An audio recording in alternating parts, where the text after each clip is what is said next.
So a couple of thoughts that come to mind, and then we'll dive into our text. But just in reflecting on what you've said now, one thing is, Cindy, going back to what you said about anger is a natural human emotion. It's not something that we can repress. And one text we're going to look at is Moses striking the rod, and some commentary about that. But the commentators say that Moses' great sin was hitting it twice. Once would have been okay, because we can all be angry for a moment, because God is even angry for a moment. There's a verse that says, God, your anger lasts for a moment. But the moment that he did it a second time, that was lingering in anger, it was lasting more than it should. And at that point, that was the sin. There's commentary there. And then the other thing about what Nancy said about it sort of fuels me to write the Better Business Bureau. There arguably is a constructive result of your anger, that anger can motivate you. One of the texts we're going to look at is from Shabbat, from our Gemara, from the Talmud tractate Shabbat. And one of the questions is, can you rend your clothes on Shabbat? Rending, when you hear of the death of a relative, you rip your garment. But the question is, can you do that on Shabbat? And the rabbis argue it, and one of the things they say is, well, it's a commandment that you should do it, right? It's a mitzvah that you're meant to do that for a relative. And on Shabbat, technically, you can do destructive acts. Yes. What you can't do is it's not building right. You can't do constructive acts. But then the rabbis, being the rabbis of the Talmud, say, well, wait a minute, isn't it constructive to rend your garments because you are channeling your anger? You're doing something that is giving your anger an outlet, and isn't that constructive? So, when I was a teacher, one of my students told me her job before Shabbos was to tear the toilet paper because you can't do it on Shabbos. Yeah, that's the same thing. Well, right. So that's the question: is if you're ripping, you can, for food preparation, you can do a certain amount of tearing, right? But the strictest interpretation is that by ripping toilet paper, it is violating Shabbat, and so you should, part of Shabbat preparation. I know many people have actually ripped their toilet paper ahead of Shabbat as part of their preparation. Others say Kleenex or Kleenex or something that doesn't involve tearing. Others say that because it's perforated, you're not really tearing. So anyway, there's a whole bunch of and that's why synagogue sometimes have the sheets. Yeah, we had them, but not anymore. Yeah, but we don't know. Thanks God. But being as this is a lunch and learn, I don't want to linger on that. But I want to open up the learning today by saying that this has been an immensely difficult week, to say the least. I think we're all sitting in our own anger and sitting in our own grief, and often those two can be connected. So I want to bring some sources today, some texts that explore the nature of anger and grief. And as is our tradition in our lunch and learn as well, we sometimes will open by dedicating our learning. So I want to dedicate our learning to the 6 hostages who were brutally murdered, to our brothers and sisters, to Hirsch, to Eden, to Carmel, to Almog, to Alex, and to Ori. And also in our own community, this has been a really heartbreaking week as well, losing members of our community. We have a funeral following this. It's actually why we're in the computer lab today, is that Halpern right now is receiving family and friends of Michael Frankel, who was just such a beautiful, lovely man. And we feel his loss immensely. So that's what I want to discuss today, is anger and grief in our tradition. And there's a verse from Jeremiah, which is our first verse. You could see it on Zoom as well. And I've seen this being posted actually in reference, taking on new harrowing meaning, because it's referring to our matriarch Rachel, but when you read it this week, it really feels like it's referring to Rachel Goldberg. So who wants to read? This is from Jeremiah.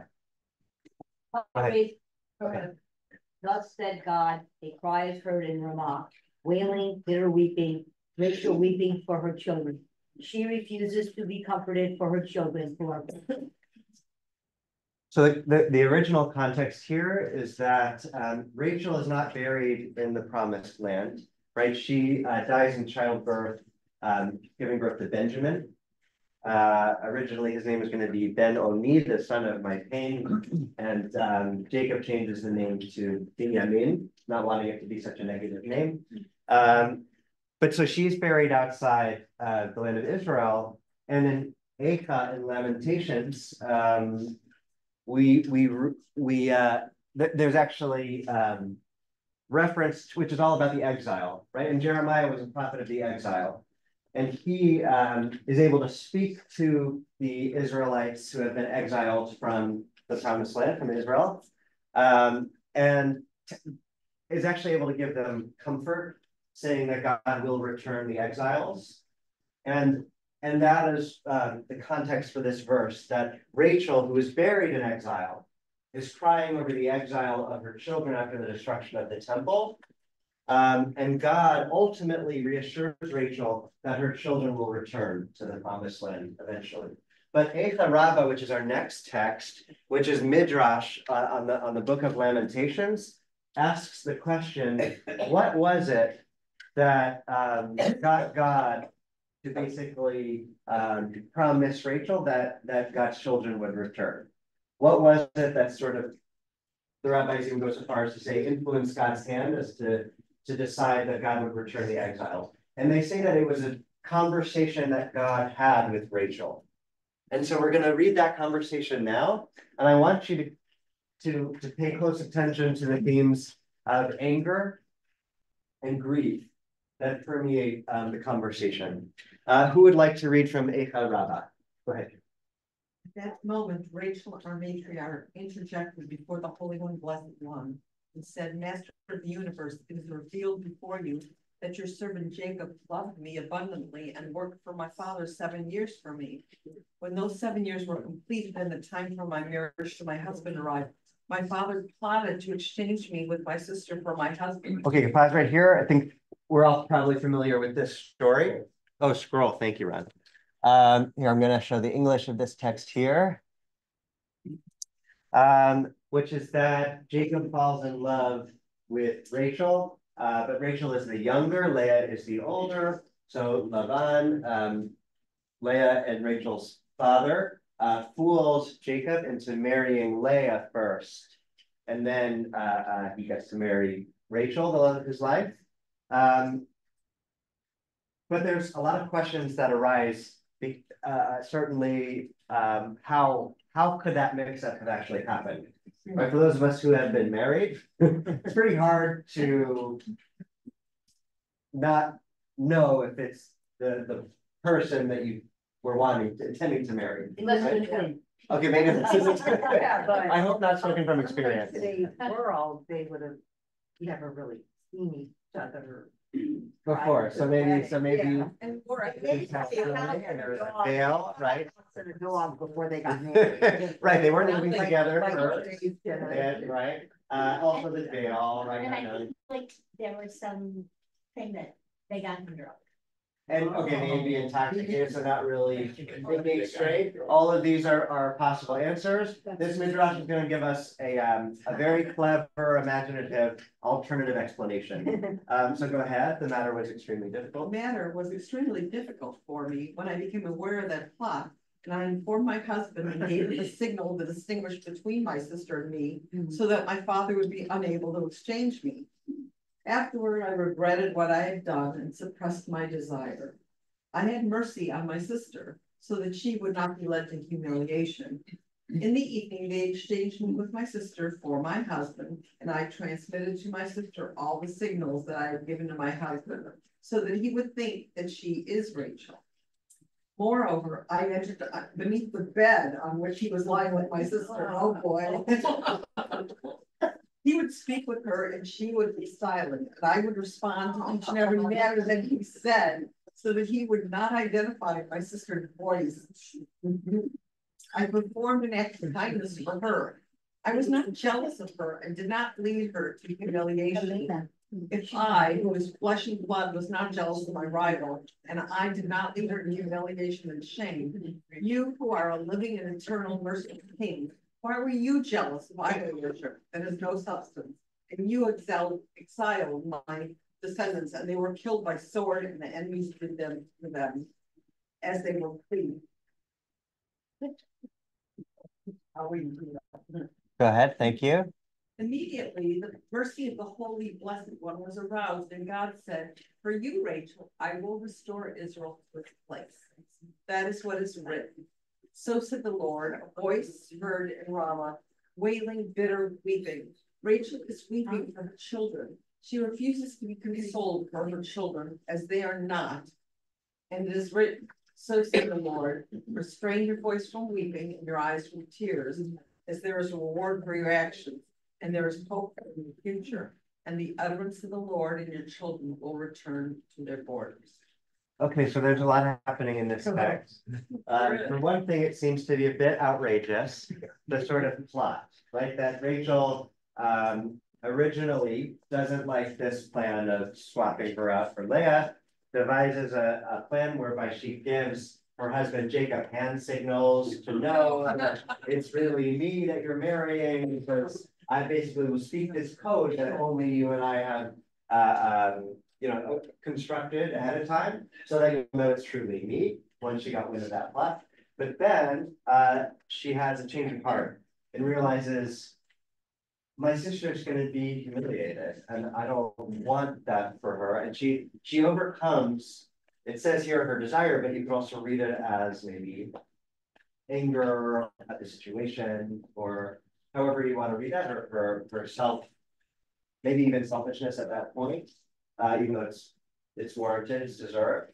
And she says, I'm gonna prioritize my sister, but it's also just sort of like a lovely relationship that's being imagined in the Torah, because often, it is rare to have female friendship or relationships that are really the focus in our sacred text. So it's always worth pointing out when you have two female characters who are prioritizing one another and not the male in the relationship, which is cool. Eva Rabba? There's always one. A while ago. No, it's a very, very modern explanation. Oh, sure, no, but yeah, it's And it's not in the Torah, and it's not in the Gemara or whatever, right? It's a Midrash. right. 500 CE is when they're placing it Okay. from Babylon. But what's interesting is that, what's interesting is that the same emotions that we have, the same reactions, really happen when we don't, when we read classical literature. It doesn't sound like this. Mhm. It sounds fancier. I think it's the words that they use. Yeah, and the way it's The translated, way right? they translated it sounds more formal, or maybe it's just because I'm old, so I read it. You could put the vowels and all that back in, but this is just a contemporary translation for sure. If you read the Hebrew, we might feel differently about the age of the language. But I think and I'm also giving it sort of modern lens to it. That's like, look at this. But I'm saying it was ahead of its time in so many ways. To focus on the female relationship, I just think is cool. We have that in Ruth. I'm not saying it doesn't exist. It does exist in really stark places, so it's really wonderful. I'm just pointing it out. One more thought, and then I'll more comments. But so she overcomes her own anger in that moment and prioritizes her sister and gives her the sign languages and the code so that's answering the question of how is it possible that Jacob didn't actually know. It's because here Leah was speaking in the code that only Rachel and Jacob knew. So that's how he was ultimately deceived. And she really went out of her way to support Leah at the expense even of herself. But then you could read this with a certain anger directed at God at the end here, saying, so God, and this is in response to the destruction of the first temple, which our rabbis attribute to not just, it was our enemies, it was, right, Sinai, well, the second temple, I think particularly, is said to be Sinai, but the first one they say is idol worship, Uriario, the big three. Usual thing. Right, yeah, our usual vices, right? But so Rachel is saying, hey, God, I am flesh and blood, and I was able to overcome my anger, right, in that moment, or my feeling of being betrayed, or jealousy really is what she identifies there. I was able to overcome my jealousy, literally being under the bed while my sister was consummating with the love of my life. I'm able to overcome my jealousy, and yet you destroyed your temple and exiled your children because you were jealous of their idol worship, right? So you could read this with a certain amount of sort of righteous indignation. And God responds to that. The reason I call it righteous indignation and not say, oh, sacrilegious, how could you talk to God that way? Although some of us may read that and feel that way. Like, whoa, what is she doing yelling at God? That's not our place. But we do it in the Bible. Maybe it feels Jewish. Maybe it feels Jewish. Yeah. But God, in the end, is moved by this, and in a sense rewards her for this, and consoles her, saying, so said the Lord, a voice is heard in Ramah, wailing, bitter weeping, and maybe this was the bitter weeping, right? In its context, it's grief over the exile of her children, but maybe here the Midrash is saying it's bitter weeping at God, saying, I was able to overcome my jealousy, why weren't you? And it is written, so said the Lord, restrain your voice from weeping and your eyes from tears, right? The Midrash is saying that, I'm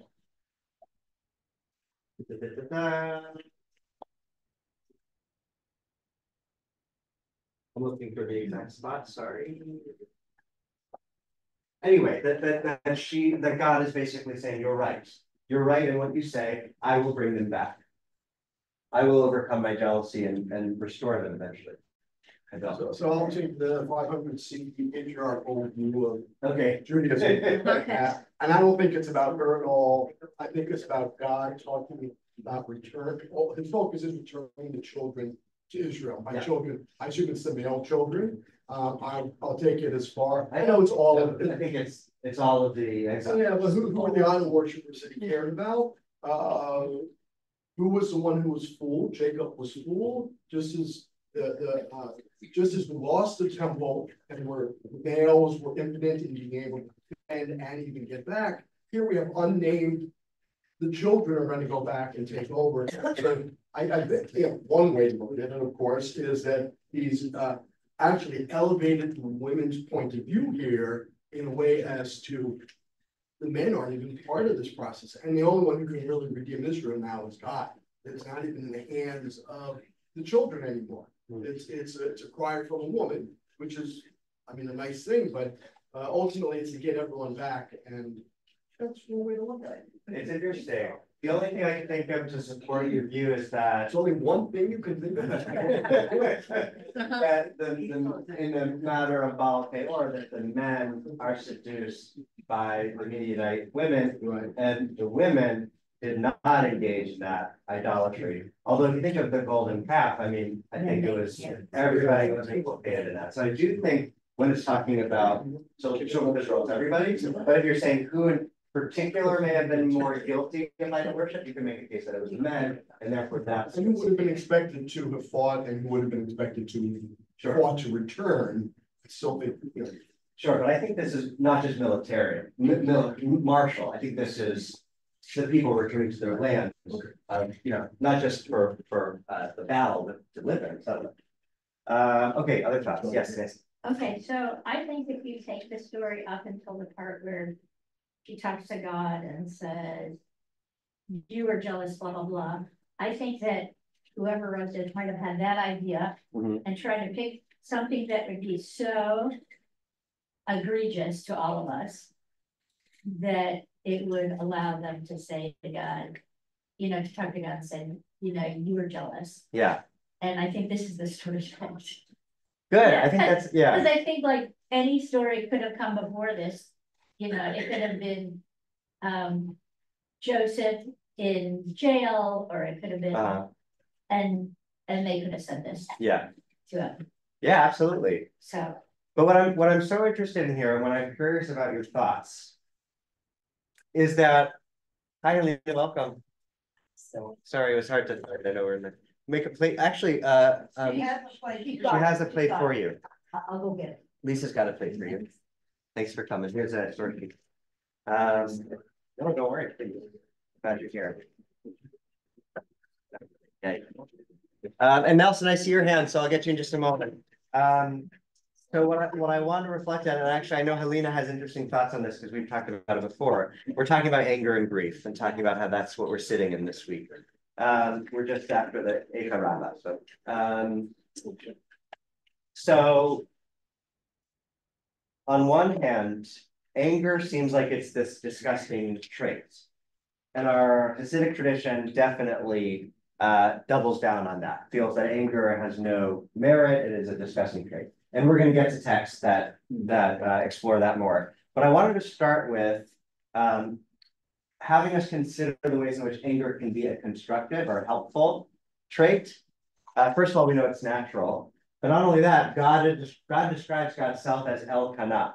I am a jealous God, right? So on one hand, be jealous, thou shalt not covet is a commandment, but at the same time, God's self covets. So, and if everything is divinely given, if even the evil inclination is divinely given, are there ways in which even these things which seem categorically bad and have no value can be channeled for good or constructive or valuable purposes? So the example in bringing this is turning anger into righteous indignation, which fuels, at the very least, writing the Better Business Bureau, right? You are motivated to act through anger. If you didn't feel anger, you might not be spurred to the sort of constructive action or dialogue, right? For instance, Rachel's anger fuels this constructive dialogue with God, which ends with God saying, "You are right, I will restore your children." Right? Sometimes that bitter weeping, that bitter wailing is a necessary stage in ultimately what will be resolution or constructive action or relationship building, repairing, right? This text was first taught to me by a colleague of mine, Rabbi Maya Zinkow, and she was saying that anger is actually a relational emotion. Anger is directed at somebody, right? Or something, as opposed to, say, shame, which is sort of an inward, right? It's sort of tailed between your legs. It causes you to sink inward. Shame might not yield any productive results, but anger, which is directed at somebody, as bad as it seems to always be, might actually, because it's relational, yield something productive. It'll spur you to repair a broken relationship, which I think coming up on the high holidays is something to reflect on. Nelson, go ahead. I was just thinking, here's Rachel, who's, we blame Jacob for duplicity. Rachel is very duplicitous. She comes from a duplicitous family, and she keeps pretending. She keeps using pretense to gain her way. She keeps using her pretense to gain her way? Pretense. Pretending. Okay, interesting. Yeah. False voices. Okay, so Nelson is pointing to the fact that Jacob has a history of deception, which we all know, but you're saying that Rachel does too, which I'd ask you to elaborate, but I want to just step up. One point that you're bringing up in this text for me is that there may be a bit of biblical justice here, because remember, Jacob claims to be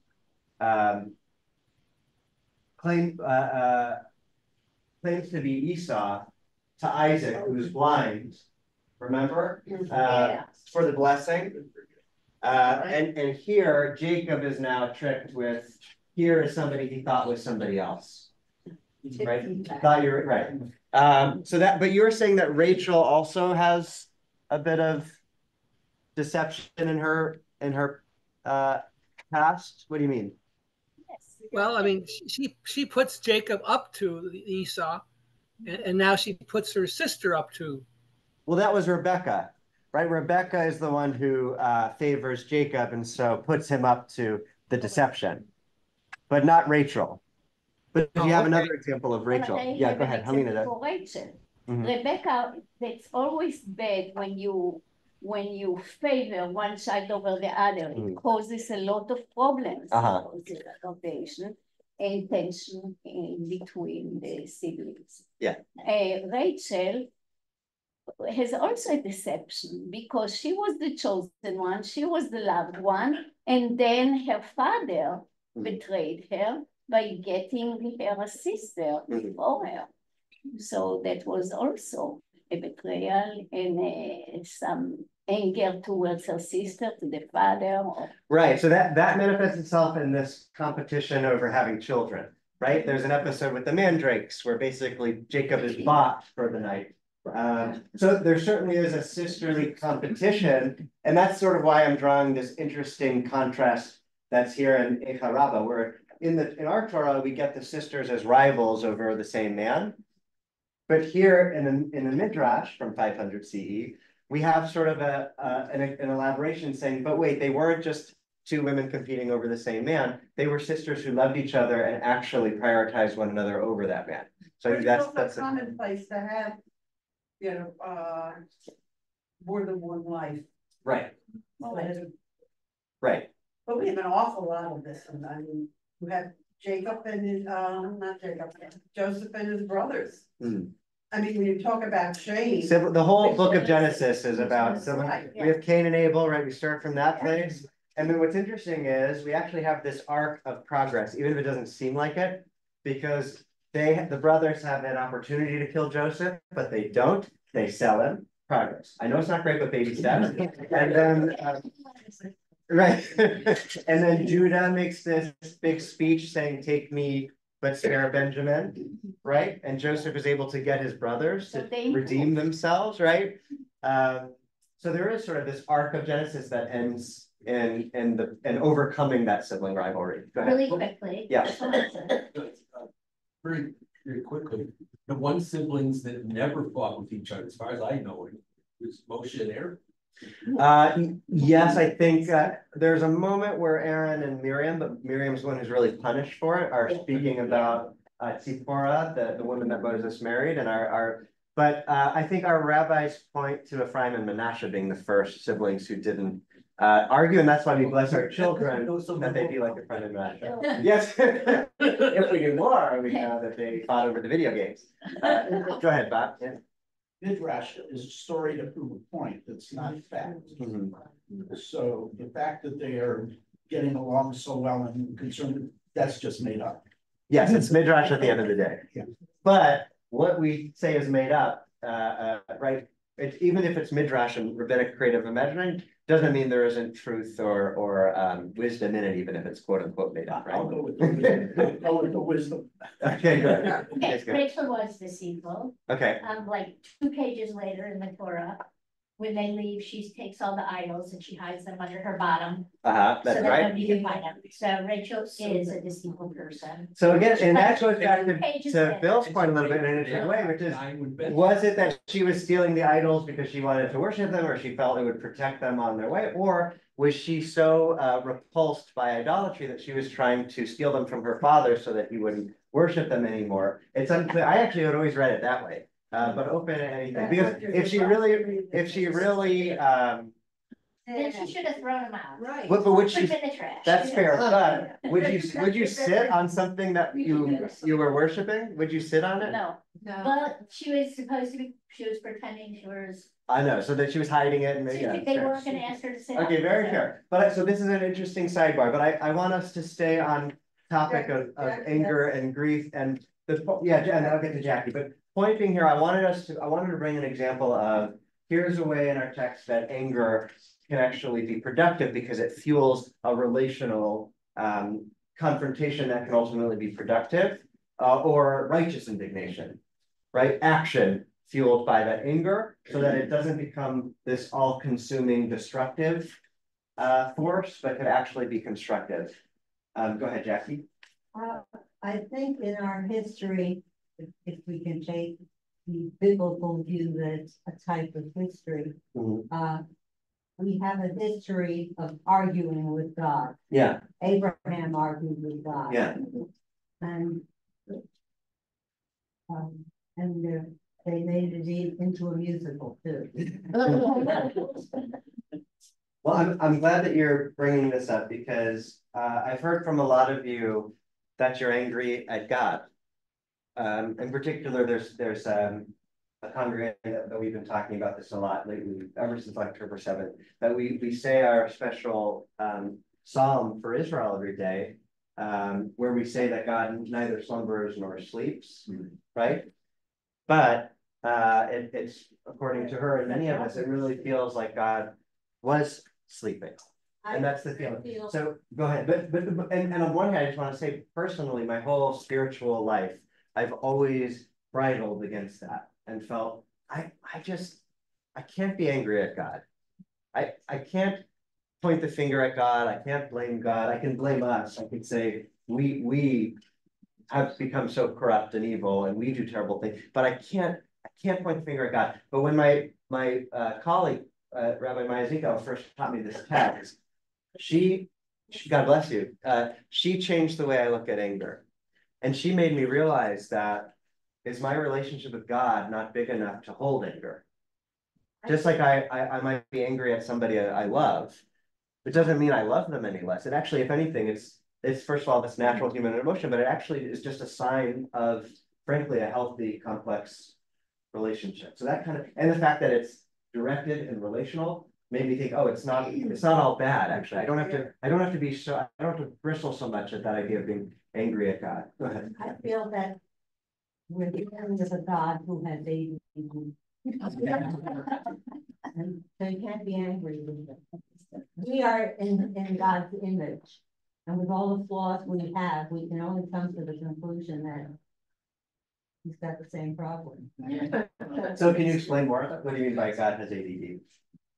Well, I think he has difficulty focusing. Well, I think Moshe yeah. had difficulty focusing, and he was advised to get an advisor to help him. That's interesting.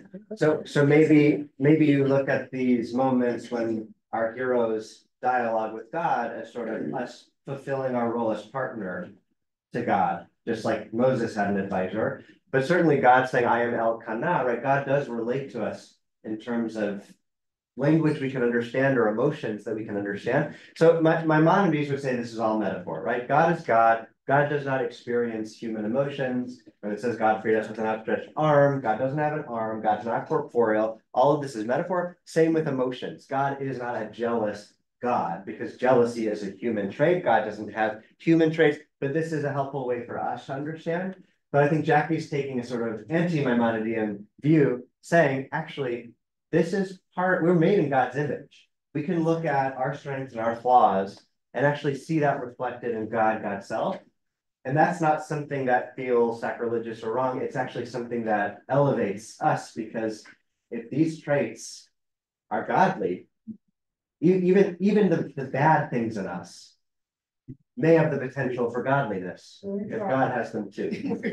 Or maybe I took a generous read of what you said, but go ahead. I just think also with this, it's like Leia's getting the whole out.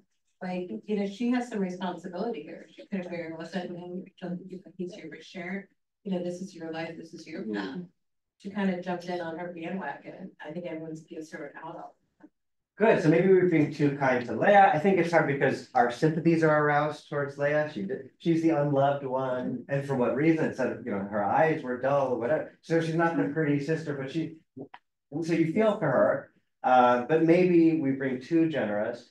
But I will say that maybe her conflict is honor your father and your mother, although the commandments haven't been given yet, but the rabbis aren't concerned about that. There's Ein Mukdam, there's no before or after. But regardless, she might have felt, well, my father is wanting me to do this. My culture is such that the older, so maybe there's dual intention and obligations. But certainly she could have had more of more agency and remedy. Then she shouldn't have been killed then.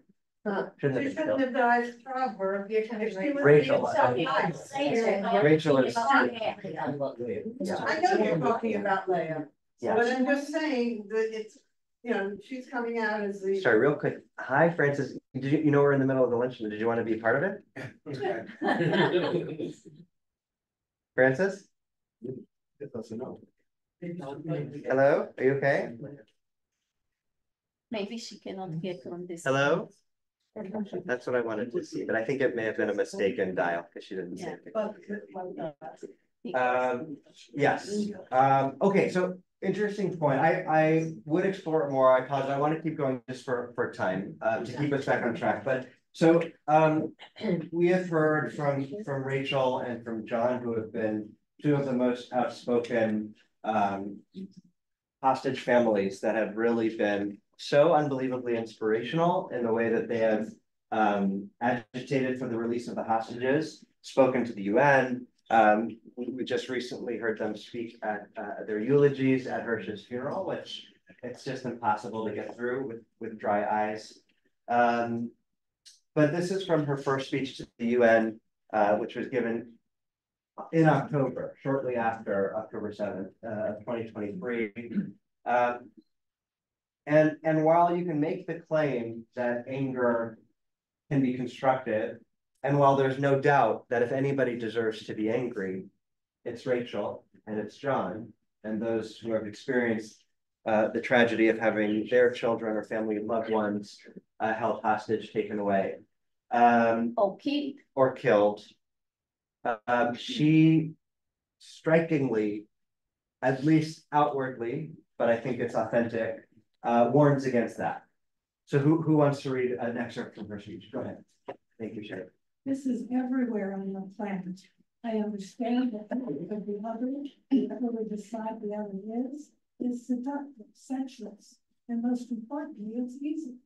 Hatred is easy, but hatred isn't actually helpful, nor is it constructive. In a competition of pain, there is never a winner.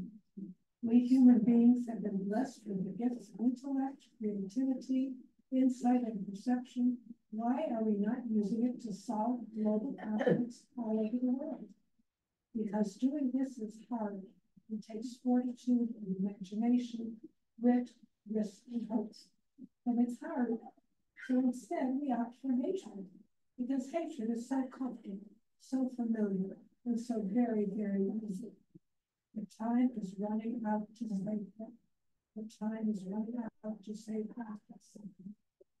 So she starts by saying this is everywhere on our planet. And as we know, she has said that she is on another planet, right? The family of hostages, we live on another planet. So she is sort of looking at our planet from that bird's eye view of being on another planet, and it gives her clarity. And the clarity with that distance is that hatred is easy and oh so seductive, but it's not constructive. It's not productive, it's easy, and it's something to be avoided for the sake of actually addressing the issues and conflicts that plague humanity. I want us to continue now to texts that sort of continue that line of thought. So I'll just read quickly from Numbers, from the Midbar 20. This is the incident where Moses is punished, no longer able to enter the promised land because he strikes the rock. And we may not be sure what exactly is so heinous about this action, but we'll unpack that, and you're now primed to look to anger and grief. So we'll keep that in mind.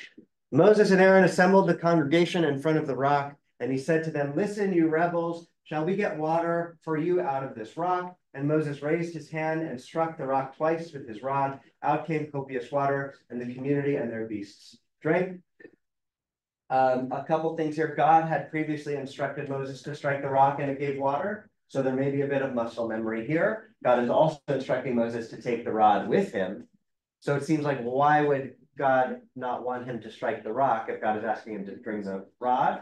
But the instruction is to speak to the rock. And Moses not only doesn't speak to it, he strikes it not once, but twice. So who wants to read? This is from our Talmud from Shabbat 105.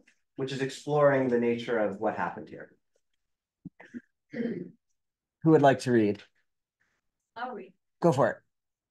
Rabbi Shimon ben Elazar says in the name of Hilpha or Agra, who said in the name of Rabbi Yonahan ben Nuri, one who rents his garments in his anger, or who breaks his vessels in his anger, or who scatters his money in his anger, would be like an idol worshiper in your eyes.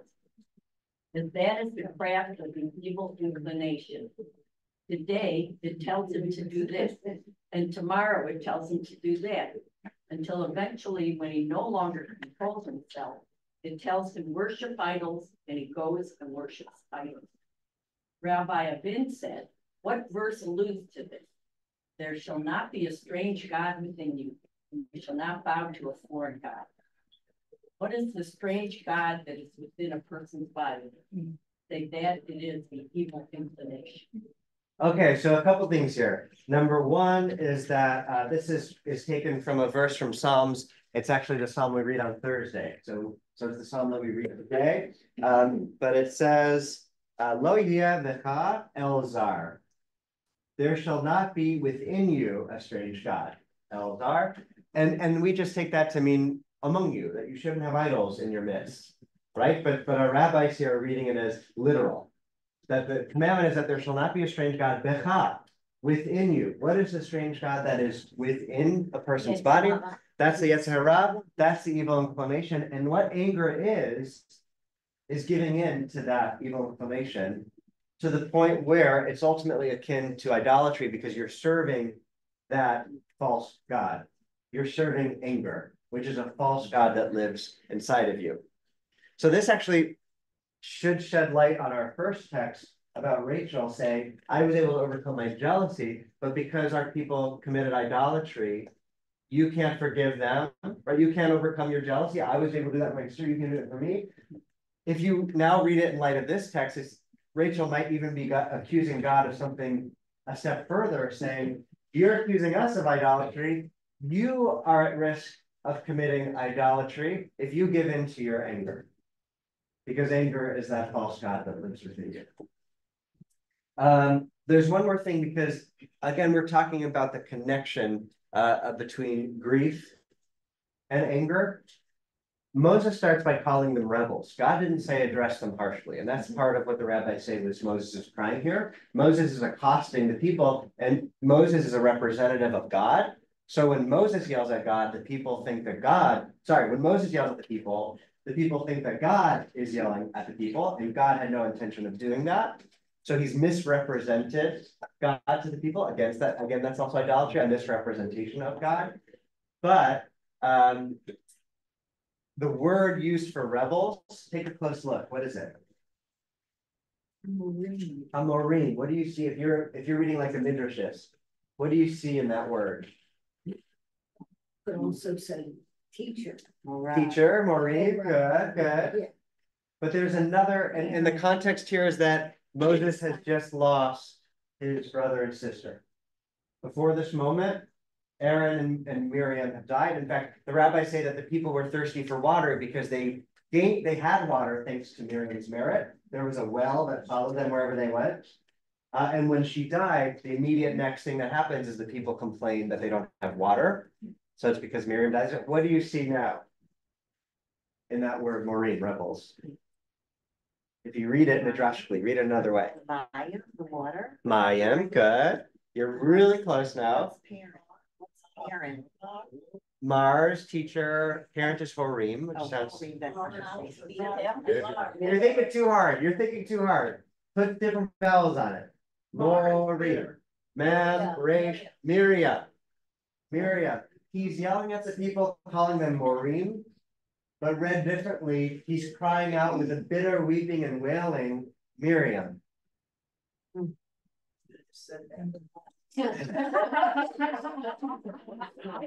more in the French. Oh, yeah. But love is part of it, right?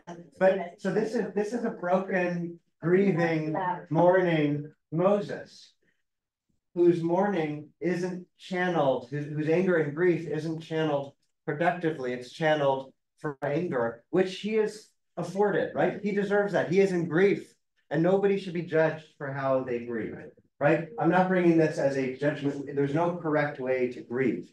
And often we experience a whole range of emotions as we navigate grief, which could be a whole life's journey, right? But Moses, his grief leads to anger, right? He's crying out Miriam, and in that moment of missing his sister, he strikes the rock twice, and in anger, which our rabbis are saying is a form of idolatry, and that is why he's not able to enter the promised land, because he served that false god that lives inside of us. Let's keep reading because we only have a couple of minutes left.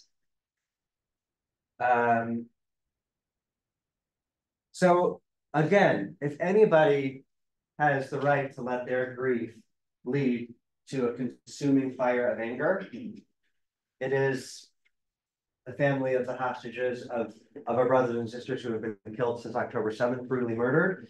It would be John Poland, Hirsch's father. And yet, let's read from his speech. Did you want to read, Sheila? No, I just wanted to I read it already. Okay. And just the contrast between the way a Jew looks at the death of the child and a Christian. She is thanking God for what she had. The Christian view, and I've been to some of those funerals, she's with God. God is going, That's fine. you know. Yeah. This is the ultimate. She's with God now. I'm so happy about it. I mean, when I heard this. The first time I heard it, I was. It is. At the same time, I think to be fair, I think the average Christian believer would still feel excruciating pain and loss, but is comforted in the belief that they have reunited with God in heaven. But they do call it often a celebration of life instead of a funeral, right? So you're absolutely right to say that that's what's framed. They believe in an afterlife. Yeah. And so that's part of their core religion. Right, exactly. It's affirming a tenet of Also, the very religious one in Judaism say, right, God gives, So God they- takes, blessed be the name so of God. They also accept it better. Right. Yeah, absolutely. And it can be a true comfort for people. And that's But it's also why Hamlet doesn't avenge his father. what, Nelson? It's why Hamlet doesn't avenge his father. He finds the murderer at prayer, and he's afraid if I kill him at prayer, he'll go to heaven. Ah, good. It's why Hamlet doesn't avenge his father when he's given a moment to kill him, but he's in prayer, his uncle. And so he doesn't kill him because he says, if I kill him while he's in prayer, he'll go to heaven. And I don't want that for him. Yeah, it's good. Okay, but I want us to read these last excerpts from the eulogies that were given. And again, I'm sorry for how heartbreaking it is but I know that's where we're at anyway. So I hope you'll forgive me for bringing this and dragging us to it, but I know we're already there. So who would like to read from John's? Go ahead. For 330 days, Mom and I sought the proverbial stone that we could turn over to save you. Maybe, just maybe, your death is the stone, the fuel that would bring all the remaining 101 hostages.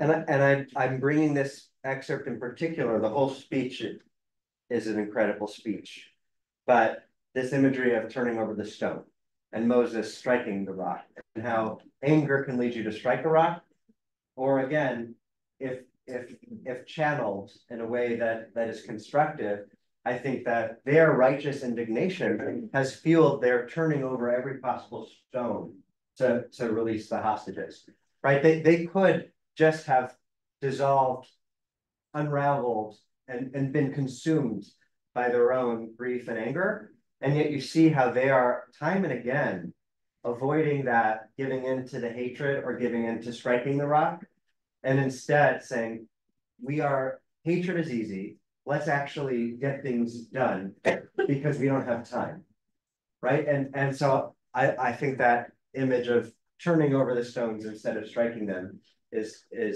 striking, for lack of a better word. Let's go ahead. The way that people usually say it, that's what we talk about, is let no stone unturned. Right, leave no stone unturned. And let's conclude with an excerpt from Rachel, and then we'll have any last closing thoughts and I'll let you go. I'll read from Rachel's. Actually, does anybody else want to read? Go ahead, Larry, thanks. I have had a lot of time during the past 332 days to think about my sweet boy, my Harris. And one thing I keep thinking about is how out of all the mothers in the world, God chose to give birth to me. What must I have done in the past life to deserve such a beautiful gift? It must have been glorious. I am honest, and I say it's not that birth was perfect. He was a perfect son for me. I'm so grateful to God that I want to be I told. Thank God right now for giving me this magnificent present of my Hush. For 23 years, I was privileged to have this most stunning treasure to be Hush's mama. I'll take it and say thank you. I wish it had been longer.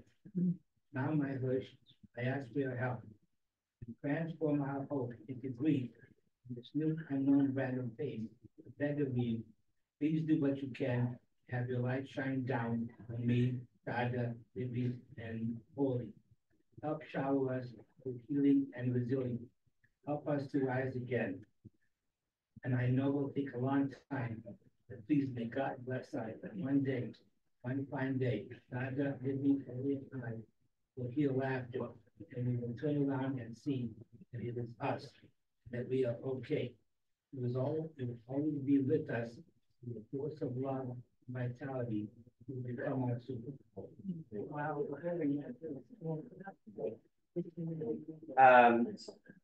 We're all in a place of profound grief and anger, and there is no right way to grieve.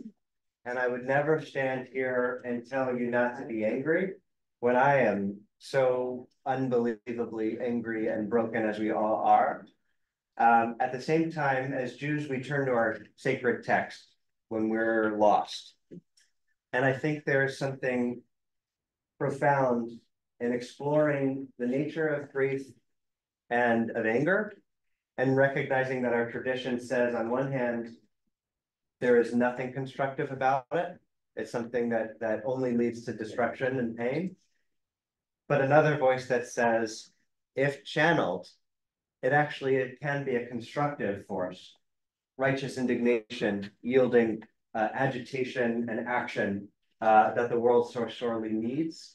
And while we're not in a place right now to hear any message, I think, of hope or things will get better, I just want to point out the parallels that we're reading between Jeremiah and Rachel, these two prophets, about what the future might hold, where Rachel ends by saying that one day maybe, one fine day, we'll hear laughter and turn around and see that it's us, right? Not even recognizing where that's coming from. It couldn't be us. Oh my God, it's us. And if you go back to Jeremiah, after this conversation between Rachel and God, Jeremiah prophesying that the exiles will return. And what do we say at weddings? Od Yeshama ba'arei Yehuda v'v'tozeh Yerushalayim kol sason v'kol simcha kol chatan v'kol kala. That once again will be heard in the streets of Jerusalem, right? Once God's children are returned, Rachel's children are returned to Jerusalem, there will once again be the sound of laughing in the streets of Jerusalem, of marriage, of joy, when our exile ends.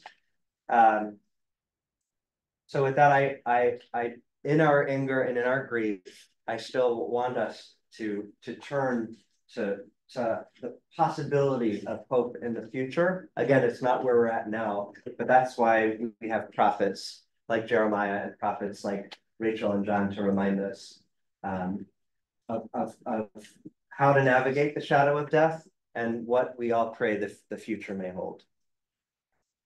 So thank you, everyone.